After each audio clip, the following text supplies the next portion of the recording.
ஒரு மிக்ஸி ஜாரில் ஒரு கப் அளவு வறுத்த நிலக்கடலை எடுத்துக்கோங்க. தோலெல்லாம் ரிமூவ் பண்ணி அதை வந்து அதில் சேர்த்துக்கோங்க.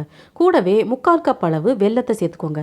வெல்லத்தை லைட்டாக உடச்சி அதுக்கப்புறமா சேர்த்துக்கோங்க. கூடவே 2 ஏலக்காய், இது எல்லாத்தையும் கொரகொரப்பாக பவுடர் பண்ணி எடுத்துக்கோங்க. ரொம்ப ரொம்ப டேஸ்டான ஹெல்த்தியான ஒரு பொடி ரெடியாச்சு. இது கொரகொரப்பாக பவுடர் பண்ணால் தான் நல்லாயிருக்கும். இதை வந்து ஒரு பாத்திரத்துக்கு மாற்றிக்கோங்க. இப்போ அதே மிக்ஸி ஜாரில் ஒரு கப் அளவு பொட்டுக்கடலை, 1/2 கப் சர்க்கரை, கூடவே 2 ஏலக்காய், இது மூணையும் நல்லா நைஸாக பவுடர் பண்ணி எடுத்துக்கோங்க. இது வந்து நைஸாக பவுடர் பண்ணால் தான் நல்லாயிருக்கும். நிலக்கடலை வந்து கொரகொரப்பாக இருக்கணும், இது வந்து நைஸாக இருக்கணும். இன்னொரு டேஸ்டான ஒரு பொடியும் ரெடியாச்சு. இதையும் ஒரு பாத்திரத்துக்கு மாற்றிக்கோங்க. 5 நிமிஷத்தில் 2 டேஸ்டான பொடியை நம்ம ரெடி பண்ணியாச்சு.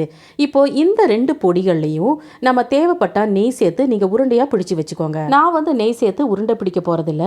எனக்கு வந்து இதை ரெண்டையும் பொடியாக சாப்பிட தான் பிடிக்கும். இந்த 2 பொடிகளையும் நீங்கள் 2 பாட்டில்கள்லையும் நீங்கள் எடுத்து வச்சுக்கலாம். தேவைப்படும் போது எடுத்து நீங்கள் சாப்பிடலாம், இல்லை உருண்டை பிடிச்சி கூட நீங்கள் சாப்பிடலாம். தேங்க்யூ.